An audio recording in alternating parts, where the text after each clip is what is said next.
133편부터 134편까지입니다.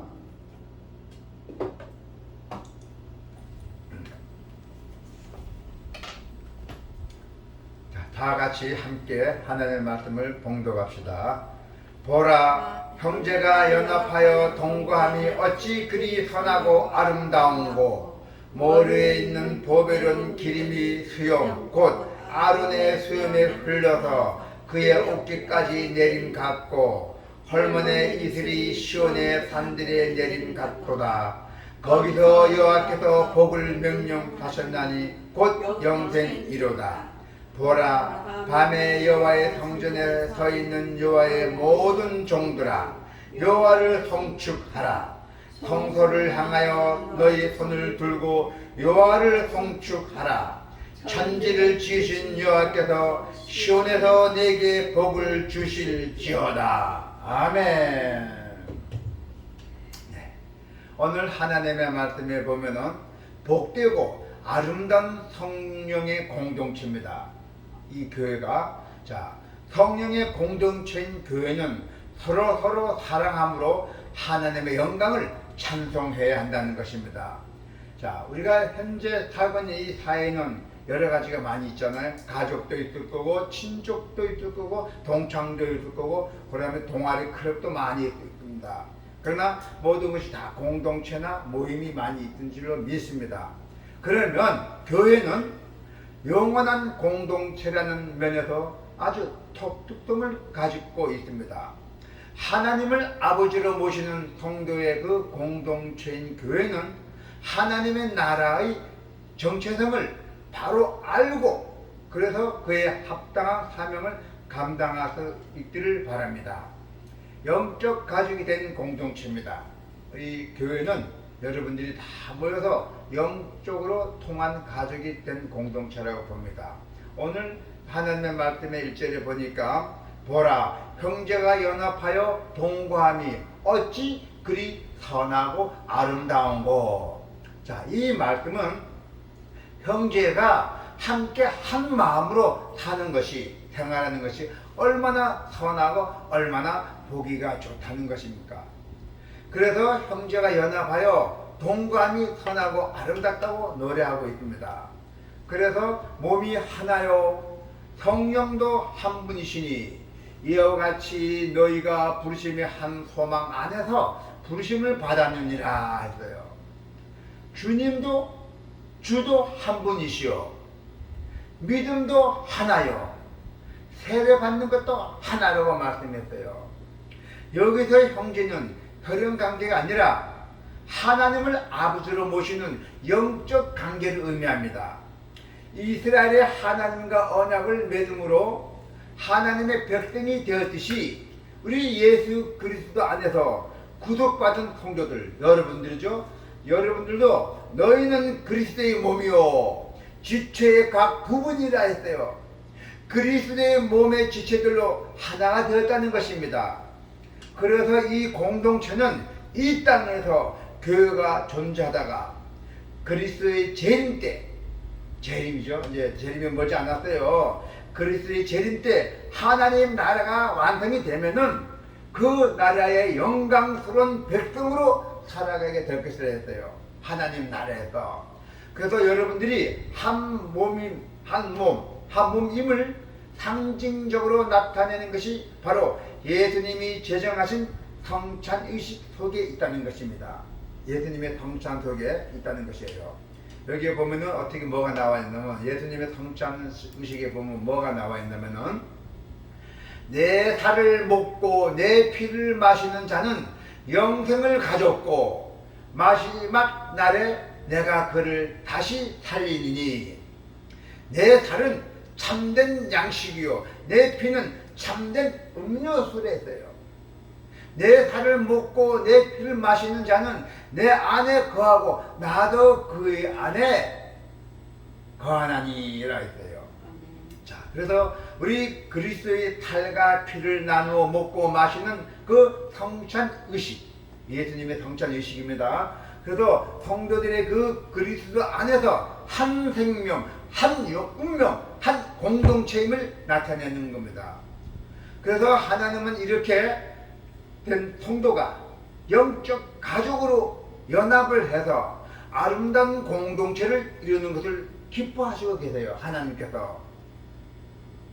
그 공동체에 뭐가 생기나? 영생의 복을 명하셨다고 했어요. 할렐루야. 지금 거단 교회들, 성도 많은 교회들 봐요. 파벌이 많이 생겼잖아요. 교회 안에서. 그죠? 예. 그 아름다운 공동체를 이렇게 기뻐해야 되는데, 그 서로 공동체, 많은 교회들끼리 서로 말다툼하고 재산 때문에 상속이니 뭐니 막 세습이니 뭐니 해서 교회마다, 큰 교회마다 전부 다 갈등을 일으키고 있어요. 지금 이 텔레비에 보니까. 그럽니다. 그런 공동체는 하나님께서 영생의 복을 주지 않습니다. 아름다운 공동체, 하나님이 기뻐하시고 그 공동체의 영생의 복을 명하신다고 했어요. 선포했잖아요. 하나님께 선포. 아름다운 공동체에 영생을 복을 주신다고 선포했어요. 하나님께서. 그런데 하나님도 기뻐하시고 하나님도 노임대로 하를 내게 만드시고 그 공동체에서 서로 잘났다고 장로들 따면하고 목사 따면하고 어떻게 하나님 복이십니까? 영생의 복. 일반 복도 아니고 영생의 복인데. 그렇습니다. 그래서 우리 성도들은 서로 가족으로 여겨야 돼요. 우리 교회 오시면 서로 가족을 여기셔갖고 서로 사랑하고 서로 연합해서 같이 사는 것이 우리 여러분들의 책무고 의미예요. 자, 성령이 하나가 되게 하신 공동체예요. 성령이 하나가 되게 하신 공동체. 머리에 있는 보배로운 기름이 수염 곧 아론의 수염에 흘려서 그의 옷깃까지 내림을 갖고.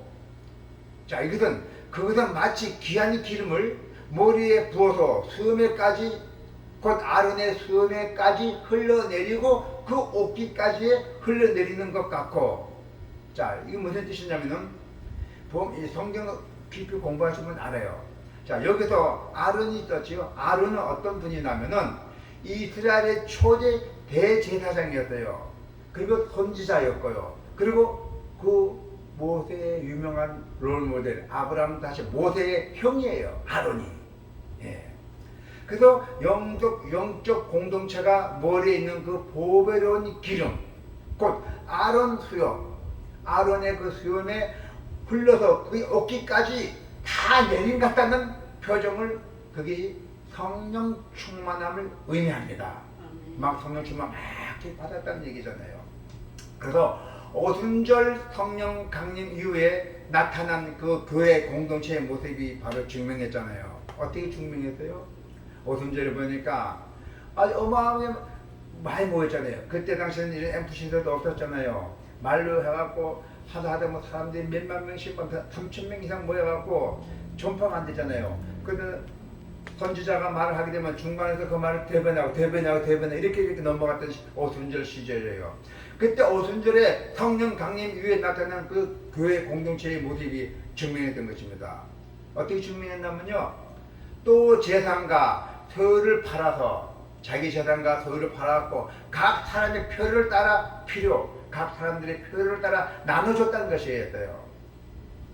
나의 재산을 팔아갖고 요 사람들의 표를 따라 나눠줬다는 거예요. 참되가 되는 사람들에게. 그게 바로 초대교회 성도들은 인간의 가장 기본적 욕구에 자기 소유욕을 성령의 능력으로, 자기 마음대로 안 되고 성령의 능력으로 극복하고 자신의 것을 공동체에 의해서 내어내던 것입니다. 내어넣어서 기적의 역사를 이뤘던 것이요. 내 마음대로 내 재산을 어떻게 보는데 막 내놓기 힘드니까 마음대로 주고 싶지만 마음대로 안 돼요. 그러나 성령의 오순절 성령이 임했다는 얘기예요. 성령이 임하다 보니까 나의 욕구적 소욕을 성령의 능력으로 극복해서 내 자신의 것을 공동체로 다 내놔세요. 그래도 어려운 사람들에게 같이 필요한 사람들이 다 나눠줬다는 거예요. 그게 성령의 힘이라는 얘기예요. 성령의 힘. 우리 인간의 힘이 아니고요.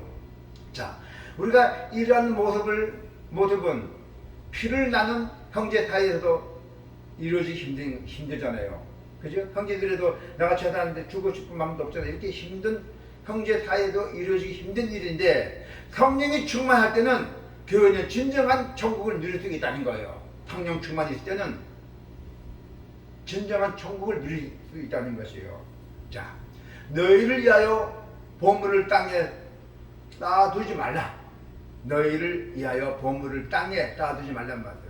거기는 좀과 동력이 하며 도둑이 구멍을 뚫고 도둑질 하느니라. 오직 너희를 위하여 보물을 하늘에 쌓아두라세요. 오직 너희를 위하여 보물을 하늘에 쌓아두라. 거기는 좀이나 동력이 해하지 못하며 도둑이 구멍을 뚫지 못하도록 도둑질도 못하니라 하고 나와 있어요. 네. 자, 그래서 이 땅에, 우리가 지금 살고 있는 이 땅에 보화를 쌓아두지 말고 천국에 쌓아두라는 겁니다. 천국에 쌓아두라는 그 주님의 말씀을 자연스럽게 실천한 것입니다. 그래서 성령 충만함으로 그들의 넷을 내 몸과 같이 사랑하라는 계명에 순종할 수가 있었던 것이에요. 자, 이는 성령 충만한 교회 공동체의 본이 된다 했어요. 성령 충만 받게 되면은 그 공동체 나도 모르게 본이 돼요. 거듭이 이루어진다잖아요. 거듭이 난다잖아요. 그래서 우리가 그렇게 행하지 못하는 것은 그럴 필요가 없어서가 아니라 성령으로 충만하지 못해서 못한 것이에요. 우리가 모든 것이 성령 충만만 받아봐요. 다 해결되죠. 하나님 저절로 이렇게 자기도 모르게 움직여줘요. 나도 모르게. 네, 제가 그랬잖아요. 나도 모르게 이렇게 이루어져 왔잖아요. 자, 하나님을 찬양하는 공동체. 하나님을 찬양하는 공동체. 근데 오늘 하나님 말씀 보니까 여호와를 성취하라고 했다. 여호와를 성취하라고 예측을 하래요. 우리 복음성은 됐잖아요. 성축해 내 영혼 나의 영혼아 거룩하신 이름. 거룩한 이름이 예수잖아요. 예, 그랬어요. 여호와를 성축하라고 있습니다. 그러므로 우리는 예수로 말미암아 항상 찬송의 제사를 하나님께 드리자. 이는 그 이름을 증언하는 입술의 열매니라고 했어요. 성령의 공동체는 궁극적으로 하나님을 찬양하는 영원한 사명을 지녔던 것이에요. 그래서 이 땅에서도 입술로 찬양이죠. 찬미의 제사를 드릴 뿐만 아니라 보좌에서 음성이 나서 이르시되 하나님의 종들 곧 그들 경외하는 너희들이 작은 자나 큰 자나 다 우리 하나님께 찬송하라 했어요. 하나님 나라에서도 영원히 하나님을 찬송하면서 하나님의 형상으로 지어진 사람을 저주할 수 없다고 강조했던 것입니다. 그래서 사도 바울은 하나님의 구속 사역의 목적이 성도로 여러분들 위하여 하나님의 영광을 찬송하게 하느라고 했대요. 찬송해야 된댔어요. 그래도 모든 삶 속에서 우리가 이 세상에 살아가면서 하나님의 영광을 찬송하는 사명을 감당함으로써 전지전능하신 그 하나님의 천지를 지으신 하나님의 복을 받는 여러분이 되시기를 축복합니다. 기도가 있겠습니다.